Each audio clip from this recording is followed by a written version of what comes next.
بسم اللہ الرحمن الرحیم۔ شروع کرتی ہوں اللہ کے نام سے جو دلوں کے راز جانتا ہے۔ نبیلہ وائس سینٹر میں دل کی گہرائیوں سے خوش آمدید اور پیار بھرا السلام علیکم۔ امید کرتی ہوں آپ سب خیریت سے ہوں گے۔ جب ہر طرف مایوسی چھا جائے اور سب رشتے بے معنی ہو جائیں تو اپنے اللہ پاک کی طرف پلٹنے میں دیر نہ کرو، کیونکہ وہ تھامنے میں بڑا مہربان، رحیم اور کریم ہے۔ اللہ جسے چاہے بے حساب رزق دیتا ہے۔ یا اللہ ہم سب کی مشکلات کو آسان اور بیماریوں کو تندرستی میں بدل دے، آمین یا رب العالمین۔ بغداد کا سوداگر کہتے ہیں جب قسمت کے دروازے کھل جاتے ہیں اور انسان بلندیوں تک جا پہنچتا ہے۔ آج ہم آپ کو ایک واقعہ سناتے ہیں۔ بغداد کے سوداگر کے ساتھ کیا ہوا؟ پرانے وقتوں کی بات ہے۔ بغداد کا سوداگر ایک بہت دولت مند آدمی تھا۔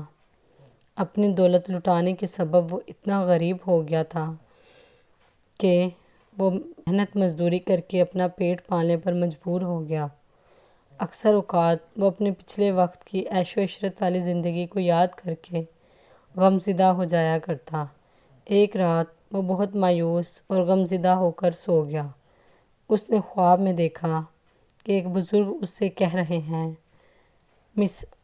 مصر کے ایک شہر قاہرہ میں تمہاری قسمت کا ستارہ جگمگا رہا ہے، وہاں جاؤ اور اسے تلاش کرو۔ جب وہ صبح بیدار ہوا تو اسے خواب والے بزرگ کی بات یاد آئی۔ اس نے فوراً قاہرہ جانے کی تیاری کی اور قاہرہ کے لیے روانہ ہو گیا۔ کئی ہفتوں کی تکلیف اور مشقت اٹھا کر وہ شہر میں پہنچ گیا۔ رات ہو چکی تھی اور اس کے پاس کسی سرائے میں قیام کے لیے کوئی رقم موجود نہ تھی۔ وہ مسجد میں گیا اور اس کے صحن میں ایک کونے میں جا کر سو گیا۔ کچھ ہی دیر بعد چوروں کا ایک گروہ مسجد کے صحن میں آیا اور ساتھ والے گھر میں چوری کے ارادے سے داخل ہو گیا۔ کچھ آواز کی وجہ سے مکان میں رہنے والے افراد جاگ گئے اور مدد کے لیے پکارنے لگے۔ چوروں نے جب یہ چیخ و پکار سنی تو گھبرا کر بھاگ کھڑے ہوئے۔ تھوڑی دیر بعد وہاں کا داروغہ پہنچا تو مسجد کے صحن میں اس سوداگر کو دیکھ کر اور وہ انہیں سویا ہوا نظر آیا تو اس کے سپاہیوں نے اسے پکڑ لیا اور چور سمجھ کر اس کی خوب پٹائی کی اور اس کو قید خانے میں بند کر دیا۔ کچھ دنوں کے بعد داروغہ نے اپنے سپاہیوں کو حکم دیا کہ اس اجنبی کو پیش کرو۔ جب یہ سوداگر پیش کیا گیا تو داروغہ نے اس سے پوچھا، تم کون ہو اور کہاں سے آئے ہو؟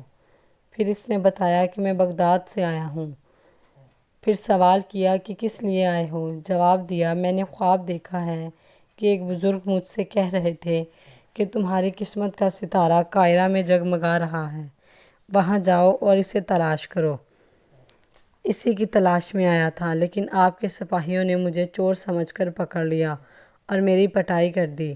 داروغہ نے جب یہ داستان سنی تو بہت ہنسا اور کہنے لگا، میں نے بھی کئی مرتبہ خواب میں کسی کو یہ کہتے سنا ہے کہ بغداد کی ایک پتھریلی گلی کے فلاں مکان میں ایک صحن ہے جس کے آخر میں ایک باغ ہے جہاں پر ایک فوارہ ہے، جس کے فوارے کے نیچے بہت سا خزانہ دفن ہے، لہٰذا وہاں جاؤ اور اسے کھود کر نکال لو۔ کیا میں بغداد میں آ گیا اور تم اتنی دور سے یہاں قاہرہ چلے آئے صرف ایک خواب دیکھ کر؟ داروغہ نے سوداگر کو کچھ رقم دی اور کہا، یہ رقم لو اور اپنے گھر واپس پلٹ جاؤ۔ سوداگر کو جس مکان کے بارے میں داروغہ نے بتایا وہ دراصل اسی سوداگر کا مکان تھا۔ ساری باتیں سن کر سوداگر سارے معاملے کی تہہ تک پہنچ چکا تھا۔ وہ فوراً واپس پلٹا اور اپنے گھر پہنچا۔ اس نے باغ میں فوارے کے نیچے کھودنا شروع کر دیا۔ ابھی تھوڑا ہی کھودا تھا کہ اس کے نیچے سے اسے بہت بڑا خزانہ مل گیا۔ حیرت انگیز طور پر اس کا خواب سچ ثابت ہو گیا اور وہ دوبارہ پھر سے مالا مال ہو گیا۔ کہتے ہیں جو کچھ ہمارے نصیب میں لکھا ہے وہ ہمارا انتظار کرتا ہے اور ہمیں ضرور مل کر رہتا ہے۔ دیر سویر ضرور ہوتی ہے، لیکن جو ہمارے نصیب میں ہے وہ ہمیں مل کر ہی رہتا ہے۔ امید کرتی ہوں آج کی ویڈیو آپ کو پسند آئی ہو، تو تو ہماری ویڈیو کو لائک اور چینل کو سبسکرائب ضرور کر دیجیے گا اور اپنے فرینڈس کے ساتھ شیئر کر دیجیے گا۔ ملتے ہیں اگلی ویڈیو میں، تب تک کے لیے اللہ حافظ۔